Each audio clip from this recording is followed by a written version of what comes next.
You are live. Okay, thank you so much. We're going to call to order the joint meeting of Akron City Council and Akron Board of Education on this Thursday, April 1st, 2021.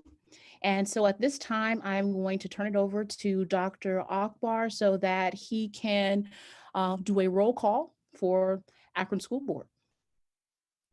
Thank you, President Somerville. We call to order this joint meeting of the Akron Board of Education and Akron City Council. I'm going to turn it over to Mr. Pendleton for a roll call of our members. Dr. Akbar. Here. Ms. Autry. Present. Mr. Bravo. Here. Dr. Hall. Aye. Mrs. Mansfield. Here. Mrs. McKittrick. Here. Thank you. Thank you so much. And if Deputy Clerk Sarah will conduct roll call for Akron City Council. Sure. Baylor. Connor. Here. Freeman. Busco. Here. Hamer. Lombardo. Here. McKittrick. Here. Malik. Here. Neal. Amobian. Here. Samples. Somerville. Here. Swirsky. Okay. We do not have council members Baylor, Freeman, Hamer, Neal, Samples, or Swirsky at the moment. Thank you so much. At this time, if we can just recite the Pledge of Allegiance in unison.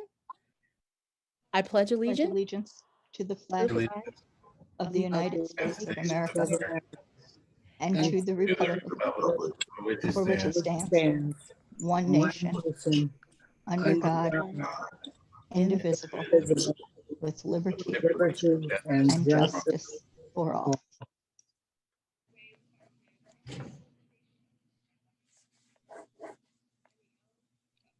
Dr. Akbar. Thank you very much. We're just going to start with some brief remarks of welcome to our board and to the community watching to this joint meeting. We're really excited to have this conversation and learn more about a great opportunity that we can forge here in the city of Akron between our city and city council and the Akron Board of Education as we seek to create a portal towards the greatest opportunity in our community of creating public access to broadband that will hopefully address directly poverty and inequality. And so that's something that we have a once in a lifetime opportunity to do. I'm really excited to have this conversation, to forge this pathway towards the future of Akron and Akron Public Schools of inclusion and opportunity.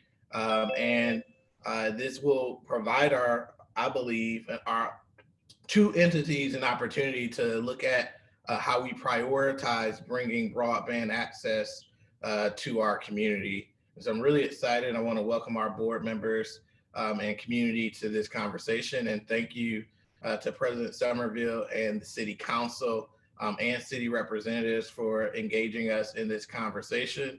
And Dr. James and Mr. Pendleton and I think Dep Folk for their work from APS side on engaging in this conversation. I'm sure there's more people involved than that, but we want to just welcome you to this conversation as the board takes this opportunity to learn more about prioritizing this important, critical network for our community. Thank you so much, Dr. Akbar. And on behalf of Akron City Council, myself as president of Akron City Council, also my vice president of Akron City Council, Jeff Fusco, we too would like to welcome you to this joint board meeting. We are really excited about the conversation in which we are about to have. It was maybe about Dr. Arbor, what, maybe about a couple months ago, maybe we sat down, had a conversation, myself, you, and Vice President Derek Hall, really wanting to be intentional about Akron City Council and Akron School Board coming together and working on something, on an initiative. And so Wi-Fi broadband just seemed to be a place that just made sense. COVID happened. And I think when COVID happened, we realized more than ever how important technology really is, and how maybe not prepared we really were for this pandemic that hit. Overnight, you were sent home and you had to work from home. Children were doing remote learning in their homes. And so the absence of Wi-Fi and technology posed a lot of issues. And so I think this is perfect that we're having this conversation today. And I think that Me Too see a future and a pathway for us to really make this thing happen. Akron, the city of Akron has been looking at our technology under the leadership of our deputy mayor, James Hardy, who's the Deputy Mayor of Integrated Development. I hope I am saying his title correctly. And so under his leadership, he has been looking at the city of Akron's overall technology. And so Wi-Fi broadband has been on the table and has been something that the city has been looking and desiring to do for quite some time. And so really at this time, I would like to just kind of pass it over to Mr. Hardy so that he can kind of just give us an overview in terms of, what the city is doing as we are looking at our overall technology and wanting to make improvements, and talk a little bit more about where we are with Wi-Fi broadband and some of the conversations that we've had thus far, and how we can develop this partnership, not only between Akron School Board and City Council, but also another partner that I think that has been at the table too is Summit County. So Mr. Hardy. Thank you, Madam President, members of City Council and members of the school board. It's a privilege to be with you. I'll keep my comments brief, but as Council President Somerville remarked, we've been looking at residential broadband or expanding the options since Mayor Horgan came into office in 2016. At that time, to build out a municipal utility, much like you've seen in Hudson and in Fairlawn, we were looking at a price tag of about $70 million. That was in 2016, 2017 dollars. No doubt it's gone up, little by little each year. And so what we decided to do, given that we did not have those resources at the time, is that we would find strategic partnerships and continue to build out conduit. Every time we crack a road, we put conduit in that'll eventually carry fiber. Right now, as many of you all probably know, there are really only two options inside the city, Spectrum and AT&T, for broadband. A lot of the metrics that the state and federal governments use to determine need, we don't do very well on those, because technically you could, if you wanted to, get access to broadband. But what we don't measure very well at the state and federal level is affordability. And so I think that's where Akron falls short, where you could look at a map, any of the maps that either the private sector provides or the public sector has generated, and see that broadband connectivity is essentially in every part of the city, minus a few streets here and there. The problem is one of affordability. And I think that's where there has been a real lack of focus when we've talked about broadband at the state and federal level in the past. So as you've both articulated, the schools and the city now find themselves in a situation where resources that have not been available previously are now available to us. That said, I think that there's a few things to keep in mind. One is that we are still awaiting the additional guidelines from Treasury as to what we can and can't use these dollars for. We're very certain that broadband is an eligible expense, given the language in the legislation itself. But it's still always good to know what those additional guidelines provide. Next, we also heard yesterday President Biden release his jobs plan, an infrastructure package, which has billions and billions of dollars in it for broadband. So I think that's important for policymakers to keep that in mind, that this pot of money coming now may not be the only pot of money as it relates to solving this issue. The other piece is that both the schools and the city have no shortage of pressing needs. And so when you start to put into perspective the cost involved in building out another low-cost, affordable municipal broadband alternative, we have been, as a city, partnering with Fairlawn Gig. That's just been the path that we have been going down, again, with the county and with the land bank as well.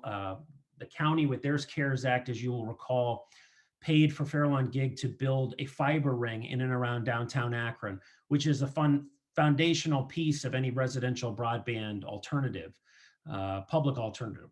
There's also quite a bit of legal framework that would need to be gone through, not insurmountable, but important nonetheless. There are state constitutional provisions around municipal utilities that we're looking at to make sure that Fairlawn does not run afoul of those. Mayor Roth has been an incredible partner thus far, but we would need to look through that, and we are. And so those conversations are ongoing. I think, Madam President, there's definitely an interest on behalf of Mayor Horrigan. I know the county is looking at this, and to hear that the schools are as well, that there could be potential for partnerships to build out broadband is very exciting, no doubt. But I do want to let everybody know it's a significant price tag that could ultimately consume, tens of millions of dollars, if not over $100 million by the time we're done. And it really comes down to the capital costs. Fairlawn Gig can provide the internet, but we have to crack the roads. We have to get it into the fiber into the ground, a lot of wires to make Wi-Fi work. So what we've been doing in the meantime, we have all of our community centers that are now on Fairlawn Gig Wi-Fi, or will be by the end of this year. We're working with Fairlawn Gig on all of our fire stations, which are also in the neighborhood. So it's not ideal, but we are making small incremental progress, and that pace is almost in completely due to the price tag to build out the capital, the fiber, the conduit in every street throughout the city. It's basically, you'd have to mimic the sewer system and the water system with fiber to make it work. So it's very possible, and certainly it's doable. But the reason we haven't completely pulled the trigger and gone with it yet is really just the price tag. And I think that, partnering with the county, they have an EDA grant that they just recently received to do a feasibility study for municipal broadband and expanding Fairlawn Gig. So that would probably, to me, seem like the logical next step would be to partner with them on that project. But again, I hope this is helpful, and I will be quiet now, I promise. No, thank you. Thank you so much, Mr. Hardy. Dr. Akbar?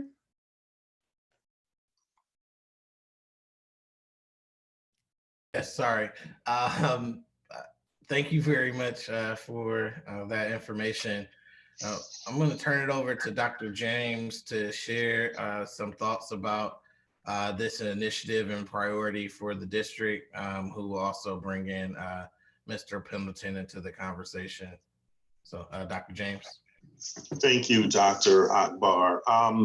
Mr. Hardy and I had a brief conversation about this, and because he's a former Akron school board member, he understands some of the things that we do in terms of our internet. A lot of our technology is supported by the federal E-rate program, which is really targeted towards our schools and students.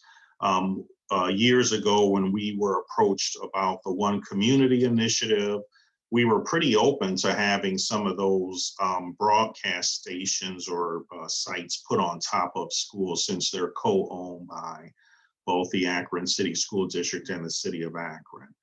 I agree there's some study that needs to happen, and then we need to look at some of the legal parameters and how we can use, the federal funds that we've received through ESSER, and they are significant. And we'll have to take a look, in terms of the infrastructure plans that the Biden administration has. I know some of that would go for broadband.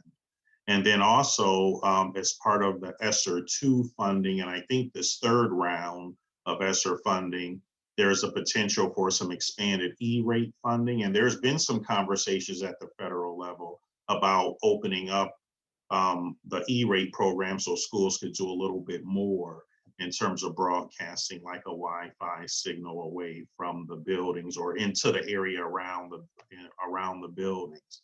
And a lot of that, as Mr. Hardy alluded to, depends on getting, you know, the hard fiber connections to the buildings, and then you can have the Wi-Fi repeaters broadcast that signal to the surrounding neighborhood, so you don't have to hardwire. And our experience during the pandemic has been, I think, if I'm not mistaken, we've had over 1,000 hotspots that we leased and then gave to families who called our engagement center requesting those. So there is a need, I think, in our community. And the other thing is not just education, but I think, you know, as we've seen through some of the telehealth, you know, experience that have been going on with some of the hospitals, there may be the need in our at-large community for more access, you know, to a broadband signal to help not just, you know, for schools, but, you know, I serve on the Federal Reserve Bank Community Advisory Council, and that's another issue that comes up in terms of banking and its dependence upon broadband, so we can move some of our citizens away from, you know, using like the money exchange, et cetera, and doing having a relationship with banking. But a lot of that's done. You need an internet connection to actually go in and do, you know, a lot of your banking and move away from those branches. So it's a big, you know, a big initiative. But I think working with the city and the county, and then using some of those funds to actually do that study where we get a better idea of what it's going to take from an infrastructure point of view is definitely, you know, the way to go. And I think, you know, we can work out some of the other issues about how Akron Public Schools can participate. For any other financial issues related to that, I'll turn it over to Mr. Pendleton. Thank you, Dr. James, Dr. Hall. Just really briefly, I thought it would be good for me to summarize the funds available to Akron Public Schools so that we can be ultimately transparent about these dollars, what we received, and what we will be receiving in the future. So as you know, and different public agencies received round one, or what we're calling CARES Act, right? And Akron Public Schools allocation was around $10 million. Received those allocation of funds last year, and we've consumed and or rebated general fund to the tune of about those $10 million already in response to COVID. So I would say ESSER 1 or CARES Act, we've spent those dollars to date. ESSER 2, which has just been made available to us within the last few weeks, or the CRRSA plans, is about 43 million. Those have a few more spending requirements, as you could imagine, with federal funds. We can use those for expenses back to March of 2020, and those have to be used through September of 2022. So that's a pretty short time frame. Now, the reporting on, and what has gotten the most attention here recently, is the ARP or ARP Act, or ESSER 3.0, which is approximately, we haven't certified that yet with the Department of Education, approximately 96 million.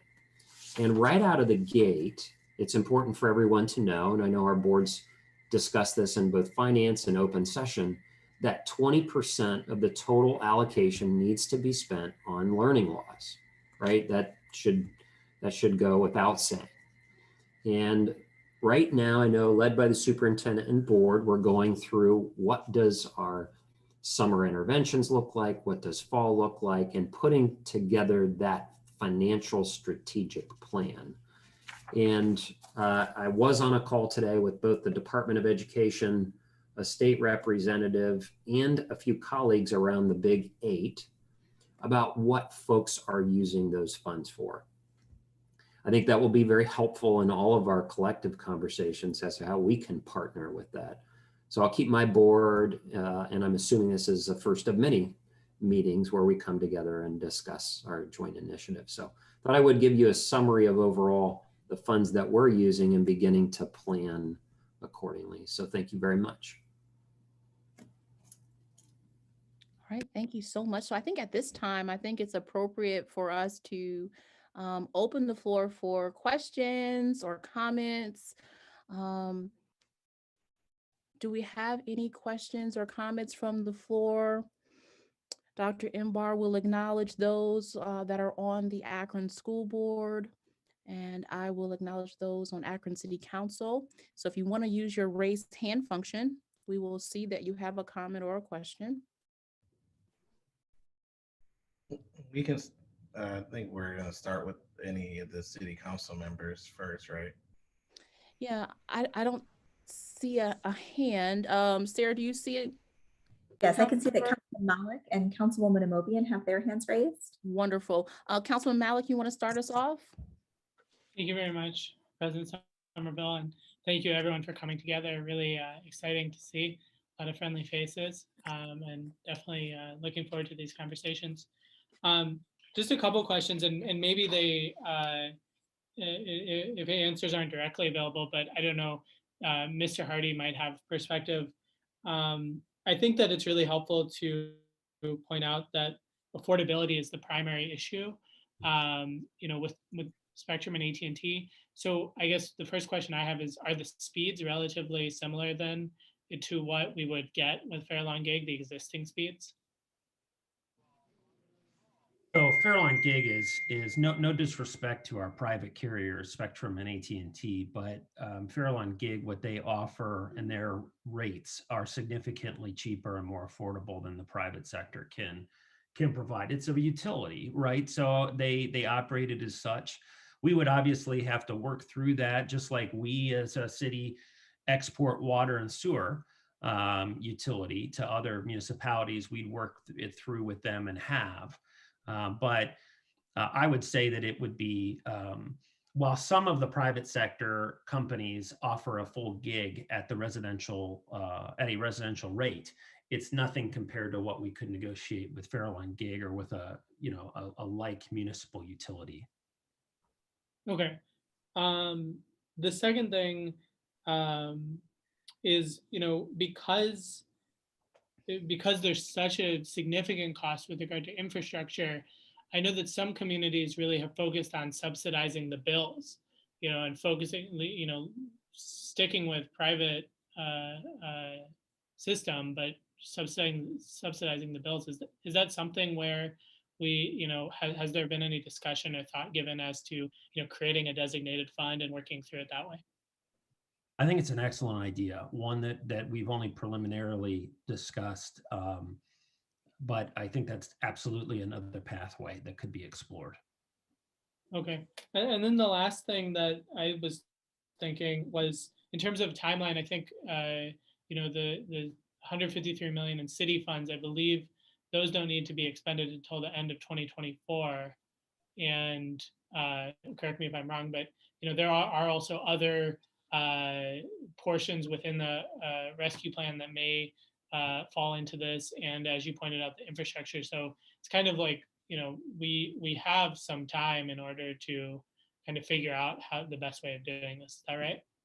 You are correct. And Mayor Horgan has been working diligently over the last several weeks with the other Ohio 8 mayors to sort of stay in line. Obviously, each community has its own particular needs, but as we all know, there's a lot of similarities across the board. And so knowing that the state auditor is also going to be watching us, knowing that the federal treasury will be watching us over the next 3 years, we want to stay in line as much as possible. And so our goal is here within a matter of a week or two to be, provided Council President is amenable, to be bringing forth his ideas and sort of buckets of activities that he sees as potential investment areas, of which this is definitely one, but one of several. Oh, thank you, sir. Thank you so much. Councilwoman Amobian? Yes, thank you, Madam President. Can you hear me? Yes. Okay, good. I like for us to think about this in terms of how we thought about reimagining Akron public schools. and how we came together to provide those resources. Because when we were thinking about building those facilities, we were thinking about families in general. So I see broadband as not only helping our students, but the entire family, entire community, because I'm sure there are a lot of nonprofits that could benefit from this as well. Let me ask you this. Are there funds within these dollars to provide families with the hardware, the actual computers? I know we're talking about broadband, but are we able to utilize any of these dollars to help families get, because everybody doesn't have computers and all that kind of technology. And, you know, I'm a little green on all this stuff, but still I think it's critically important that we look at the full package. So if anybody knows anything about that, perhaps they can respond, because I know broadband is needed, but you know, you also need some of those other items to take advantage of it as well. Councilman Mobian, that's an excellent idea. I think that would be one where we would want to work with the Treasury Department just to verify that that could be an allowable expense. In the legislation, it says water, sewer, and broadband utility. So that there's a lot that could go in that. So I think that's where we would want to look to see what the guidelines are that come out. But that's speaking only for the money the city's receiving. I can't speak to the school allocation. Okay, thank you. So what about your end, Dr. Akbar? Does anybody know? Mr. James? And Mrs. Amobian, for the schools, of course, for the last 5 or 6 years, we've been providing one-to-one devices. We can provide them for our students, but with our general fund, couldn't provide it, you know, to other people in the community. But again, with the, you know, ESSER funds coming, we're still waiting on some of the guidelines for how we can actually spend those dollars. So that's something we'll have to further study. Okay, thank you very much. Thank you so much. Do we have any other comments or questions at this time? Councilman Neal?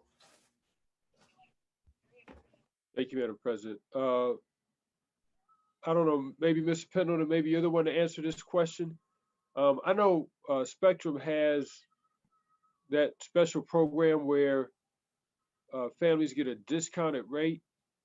Do we know how many of our students within Akron Public School System are utilizing that? And is that a sort of like a stopgap measure that could be promoted more heavily to address the disparity right now? Councilman Neal, I don't know that answer. There may be somebody that's on the call, or we can get back to you about how many hotspots we've issued to students. I think we have, I'm certain we have that data available. I don't know that we have any of the Spectrum subsidies. I don't know that, but if we do, we'll get back to you. That's correct, Councilman Neal. The Spectrum, you know, we got the information about the discounted rate, but the transaction happened between the family and Spectrum. So what we did is just pushed out that information so families could, you know, contact Spectrum to sign up. But we'll double check to see if we have any of that information, but I don't think we do. Okay, thank you. Thank you so much. Do we have any other comments or questions from Akron City Council members? All right, so seeing and hearing none, I'm going to pass it off to Dr. Akbar. Thank you. I see there's at least 2 questions from board members. I'm gonna pass it first to Ms. Autry. Thank you. So my question was about feasibility study. And is that something, do we have any ideas on like the cost for that? And how long that takes? So, Ms. Autry, I can't speculate specifically because obviously we'd want to bid it, but I think it would be very doable with the dollars that we have. It could be, I can't imagine it would cost us more than $250,000, and that's probably stretching it, right? In terms of how expensive it might be. I think we could do something better than that. I will follow up with the county, as I know their EDA grant is really looking at expansion for business, but I think that maybe we could piggyback off of that, or end up, saving having some cost savings there, depending on what their scope of services are. But I can't imagine it would also take more than 6 to 9 months. Once we have somebody on board. So there are folks out there that do this all the time. Again, we had looked at it several years ago, but it would need to be updated. Anything we have is out of date at this point. And so I would think we could get that done within, this partnership for a relatively affordable cost.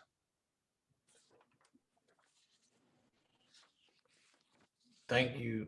Do you have another question, Ms. Autry? So is the study something that the funds are eligible to cover? I would think yes, but again, I would want to wait and see what the Treasury guidelines are. And I'm hoping if it's anything like the CARES Act, we should have those this month or next. It shouldn't take too much longer to get some clarity on some of that. Thank you. I know we have a question from Dr. Hall as well. Thanks, Mr. President. I had several questions. The first one was, Mr. Hardy, you mentioned that the intro price tag in 2016, 2017 dollars was approximately $70 million.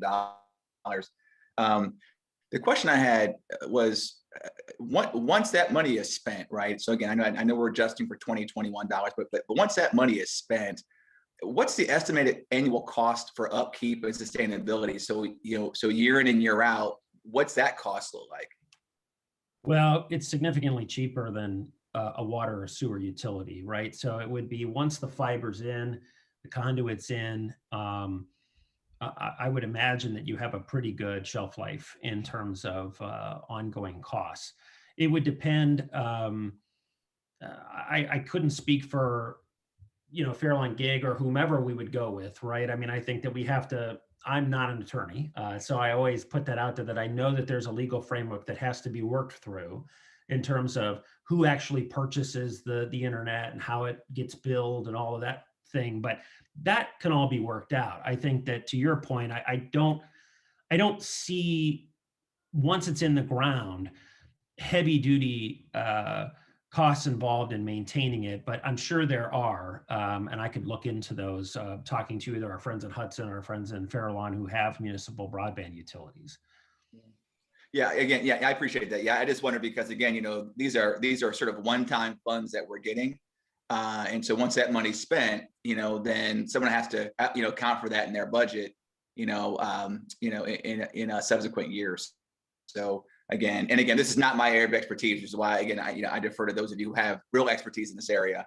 So, you're right. And then one of us is going to have to pay for it, right? So it's either we work out a deal with whomever we're purchasing wholesale internet from, or it's something that the city takes on, long-term as a liability. Roger that. Thank you. I appreciate it. And then my second question was, this was kind of along the lines of Councilman Malik.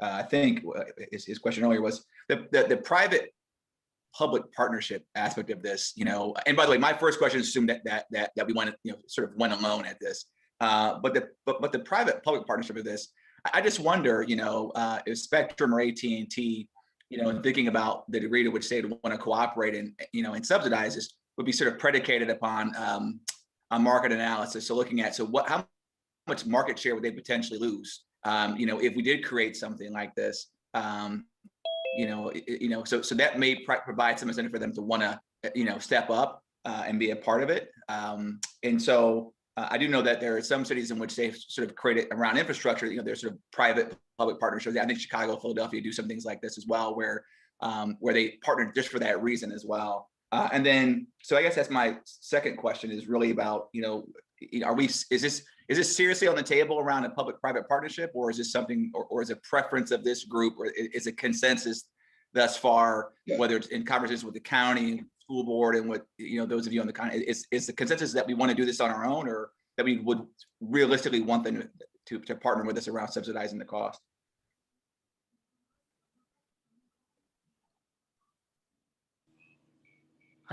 I probably can't speak to that. I think that's more a discussion for your colleagues and council. I would say that, Sure. I would say, as I said to Councilman Malik, I think both pathways are worth exploring. And one may be more feasible than the other. Okay, gotcha. And then my final question, and then I'll be quiet. Was related to sort of the quality of the service. So I know that we all have friends. Akron's a very small town. I know I've talked to some small business owners who live in Fairlawn and use the Fairlawn gig. And at times they're not very happy with the quality of the service. So that was something that a question I kind of wanted to raise is how do we address, and again, and maybe I'm not even using the right sort of vocabulary to ask the question, but how do we sort of address quality and in the service, once we make a decision to really go this route. Yeah, I mean, it's I think we all have horror stories depending on what we have signed up for our internet utility. I know I've switched back and forth 100 times, but I think really it does for me, it has always come back to affordability. So we want to have, I think any of the options on the table are going to provide meaningful service. They won't always be perfect from time to time, whether it's a private or a public utility. I think it's going to come down to what's affordable for the majority of our residents, particularly the ones we're trying to serve with an initiative like this. And that's where, the private sector would have to come to the table, because right now they're not affordable to a lot of folks. Thank you, Mr. Hardy. Thank you very much, Dr. Hall. Are there any other questions or discussion from the board?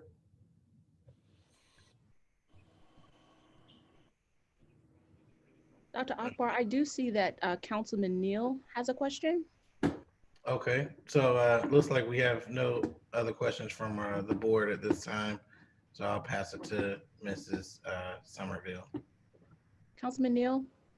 Thank you. Yeah, I just wanted to piggyback on Mr. Hall's comments. I think that's where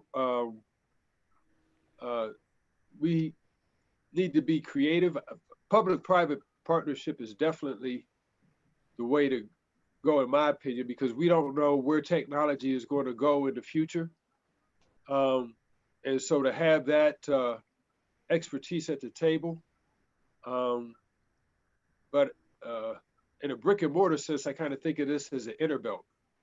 I mean, not the interbelt, the turnpike. I think most of us know the turnpike was supposed to only charge for a short period of time, and then it was supposed to be free.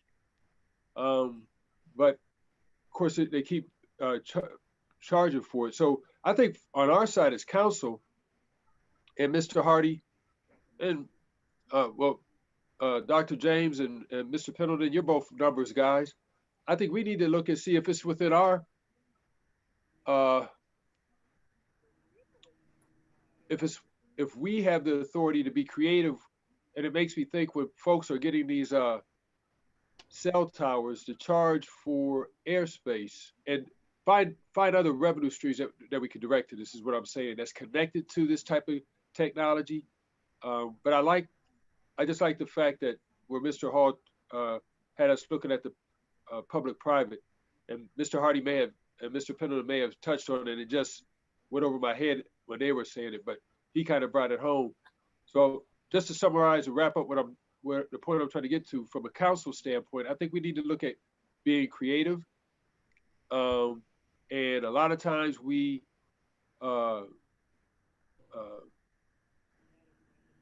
give away assets so that businesses could come in and develop them, or give away airspace so that companies could come in and bring in towers. Look at, just as we've talked about maintaining the mineral rights on property, maintaining the airspace, and directing those dollars to help underwrite this. Is just my thought. Thank you, Councilman Neal. Councilman Mallett. Thank you very much. I think I really appreciate this discussion in these last 2 points by Mr. Hall and Mr. Neal. I think Mr. Hardy is right about affordability being the key. And when we think about utilities, obviously, water and sewer, the city's investment is enormous, and those are essential things in life for a society. And in such the same way, we are seeing how internet really is a basic building block of a society. And when we are all spending our times looking at how to approach our systems with equity, owning that and being able to owning the system and being able to provide at a very discounted rate to the entire community might pay huge dividends. And I think, but also public-private partnerships might make sense if if the massive influx of this broadband across the country is going to change the game for the current internet service providers. Maybe they're in a position to make a deal that is incredibly advantageous. We don't really know right now. So I think both are options. I guess the one thing that again, I think all of us are saying the same thing, that none of us are experts. I would love to know more about what the shelf life of these systems are, right? And is the primary, is this something that we'll need to have a significant upgrade cost in 10 years or in 20 years or in 50 years? So that I think is kind of present in my mind. Thank you, Councilman Malik. Are there any other comments or questions at this time? All right. Mr. Hardy? Thank you, Madam President. I would just echo what Councilman Malik said, in the sense that, we have on the city side, we have over $100 million in deferred maintenance on our water system that we have to figure out how to fix. And so these are big, tough issues, and I'm glad we're thinking about partnerships, because it's going to take that regardless of what path we go down. And Councilman Neal's right. There could be real opportunities to garner some revenue off of air rights, right-of-way rights, and things like that, except for the fact that AT&T, Spectrum, and other telecoms preempted us at the state legislature, and now we're not allowed to charge for any of those things. So staying together on this issue, really coming out of the pandemic, focused on the digital divide, it is in and of itself a huge win, because I really don't know that we were looking or talking about this in any real coordinated fashion. So regardless of what pathway we go down, it sounds like we're headed towards a study, which is, I think, a good step. But regardless, the fact that we're having this conversation is a huge positive step forward.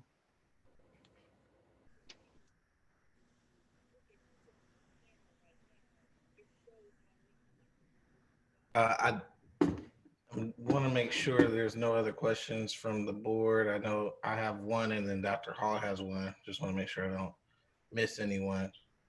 Okay, so my question, I don't see anybody else with anything. So my question has to do with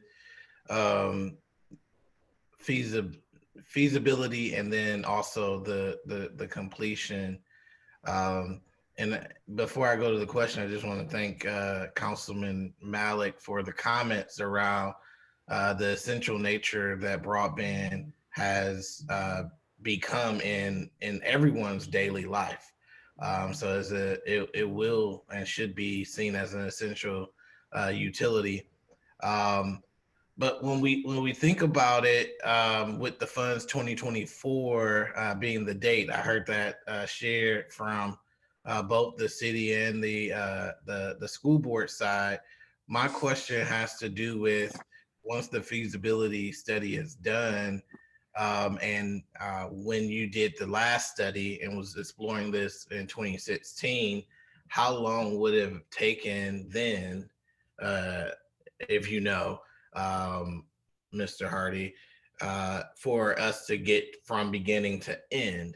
Because I think that would be good information to have as we're thinking through this, because we know we have a deadline, let's say, at least from the funds that we know we have, that we may be able to utilize. And then we'll deal with those additional funds when they get here. So I hope that question makes sense. Sure. So again, I don't think it would be difficult to procure a firm to do a feasibility study. I really think it would behoove us all to work with the county, since they have a grant looking at this very issue too. We could piggyback on that.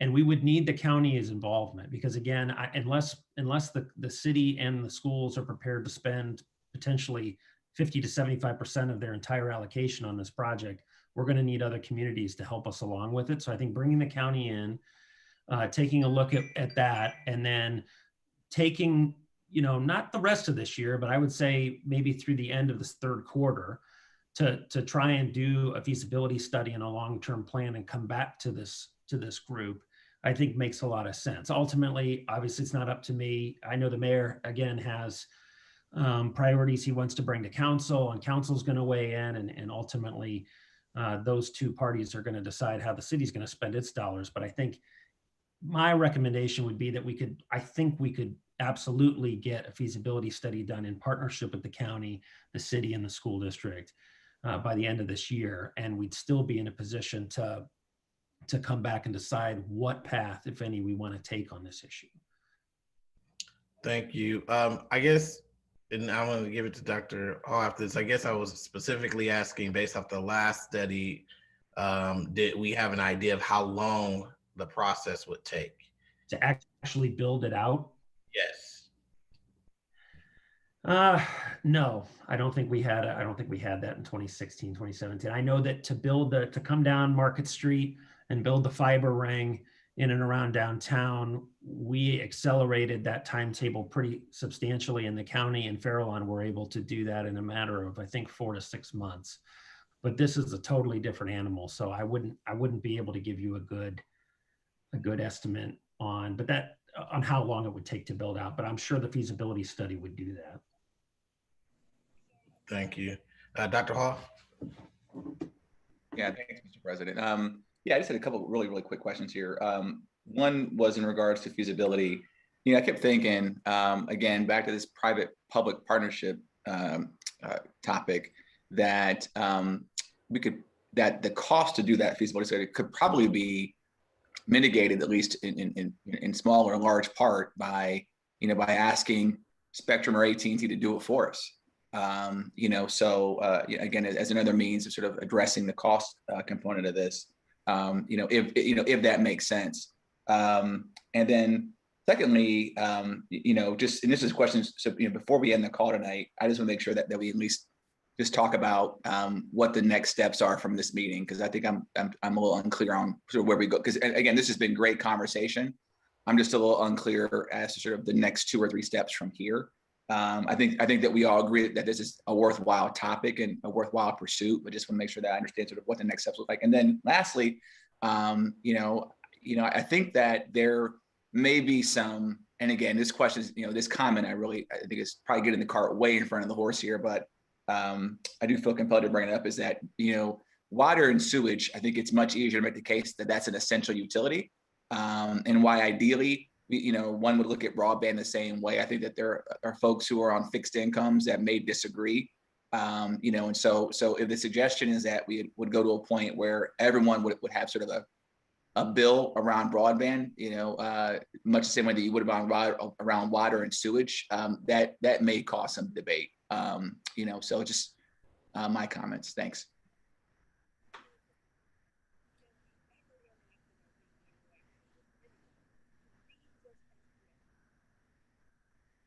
Any other board member comment or concern? All right, hearing none, I'm going to go to Ms. Somerville to go back to the council. I know there's some questions there. Thank you so much. I think we just have 2 more questions or comments. Councilman Malik. Thank you, President Somerville. I guess in terms of the next steps, I mean, I think Mr. Hardy's point about the cost is well taken, and I think it will help. Hopefully, in the next month or 2, we'll have a better picture of what what from the rescue plan can be used for this, but also for other priorities, and how they fit into how this whole allocation fits into the broader picture of each of our institutions' financial health, because I know that that's obviously a concern for the city. I know obviously there have been, levy discussions from the APS side, so I'm sure there are similar concerns on the APS side. And then also I think we'll have a better picture over the next 3 to 4 months about the infrastructure bill. And I think I feel fairly confident that that's going to happen, but I think we'll know more. So I don't know if it makes sense to meet again in a month or 2 months or 3 months or what have you. But I think this is wonderful discussion, and I just I'm glad to be a part of it. Thank you everyone who's here. Thank you, Councilman Malik. Councilman Neal? Thank you, Madam President. Mr. Hardy brought up a good point for those of us, for the school board and council to keep in mind, and that is definitely with the American Rescue Plan dollars, they strongly encourage us not to spend those dollars where there are other grants or things that can be, where those things can be refunded. The other thing is, with the American Rescue Plan dollars, we have some more flexibility, and I think it's something we're having discussion with on some of the different state and national groups, is that cities have the ability, if they find that they can't spend these dollars, which I find hard to believe, that they could direct them to nonprofits. And one of the things that we're talking about is that if we keep doing what we're doing, we're going to keep getting what we've got. So I say that because if we had an organization or an institution that could address these problems, we probably wouldn't have them. So what's been talked about is, so that groups don't just rush to try to spend them before the deadline, is setting up COVID-19 community equity funds, not to deal with the effects, but the cause of the structural and institutional things that have put us in the situations that we're in. So I think as we look at these long terms and a joint partnership, we may want to look at, to Dr. Akbar's point and Dr. Hall's, how long is this going to take us? But look at setting some dollars aside to institutionalize this collective work, because these disparities aren't going to go, that we're facing aren't going to go away by 2024. It's going to take some deep dive to understand how to address them. So just wanted to put that. And the last thing, I don't know if anybody remembers, there used to be a group of young people that had like this high-tech hackathon group where they shared technology. And they had the idea of some way getting people to share in a safe way their Wi-Fi when they weren't using it. I don't know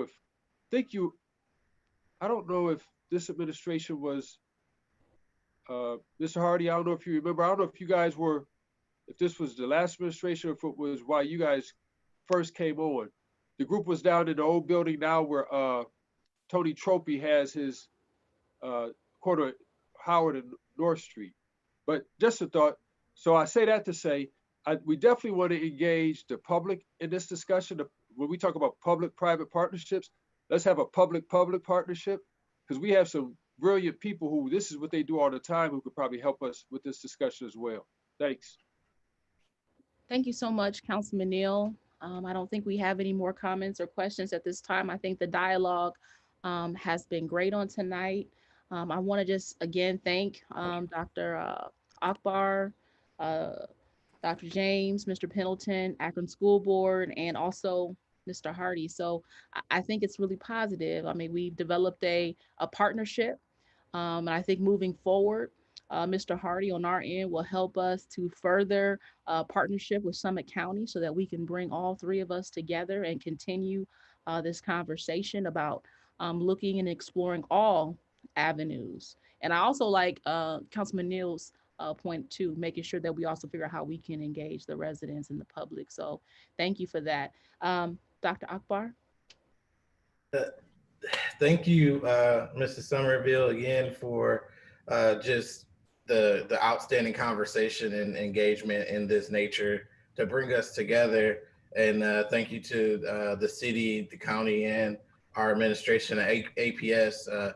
This is a valuable partnership for not only our students in Akron Public Schools, but the entire community and city of Akron and county of Summit. If we can pull this off, this would be, again, not only a once in a lifetime opportunity, but one that will really thrust us into the 22nd century and really poise us well to meet those needs and innovation that we so desperately need to meet in the next coming years. So we have this valuable partnership that I'm hoping that we can continue and move forward. I want us to consider as we move forward that broadband access has been exacerbated as an inequity in our community in 2020 when the pandemic hit. We all, the entire world, this community of Akron, not only just our students, but also all of us as adults, were thrust into this world where we saw everything move to online. And so we're at a point in our society where applying for jobs happen online. We no more going into a building that you know that has the type of employment that you're looking for. Can you go in and ask for a job application, fill it in out there, and maybe get a job on the spot if the hiring manager is just right there to do so. Those days are gone. And so you apply for jobs online now. You do grocery shopping online now, and we also do school online now. And I don't think that is going away. And so I think we need to think about that as we move forward. And also in every decision that we make, I'm really excited about where this might go, but making sure we keep equity in the center of all that we do as we prioritize the communities with the highest need, who have the highest poverty. And I think Dr. Hall mentioned a great point to consider where this is a utility, hopefully an opportunity for us to use for the city, but cost affordability isn't just low cost, it's also providing free service for those who most need it. I think that will be where we should be considered. And then the last thing I want to say is really emphasis on Councilman Neal's point around institutionalizing this conversation and this innovation moving forward to deal with all of the inequities that have been exacerbated by the pandemic. So I'm excited about where we will go. I'm looking forward to our continued talks and the more conversations with the full joint board and council. So thank you very much. Thank you so much, Dr. Akbar. So if there's nothing else coming before us, we are now going to adjourn. We are operating jointly, so we will adjourn separately as well. So at this time, Akron City Council members, if we can have a motion for adjournment. Let's see. So moved. We got a motion on the floor by Councilwoman Amobian. Can we get a second? Second. We have a second. If there are no objections, Akron City Council adjourned. Thank you very much. The Akron City School Board will do the same. Is there a motion to adjourn? So moved. Second. It's been moved by Dr. Hall and seconded, I believe, by Mr. Brock. We are now adjourned, and we'll see everybody at our next meeting. Thank you very much, everyone. Thank you. Have a good day. Thank you, Ms. Somerville. We really appreciate you. Somerville, we really Thank yeah, you. thanks. Yeah, thanks, Mr. Somerville. Appreciate it. You're welcome. This concludes the live broadcast. Thank you.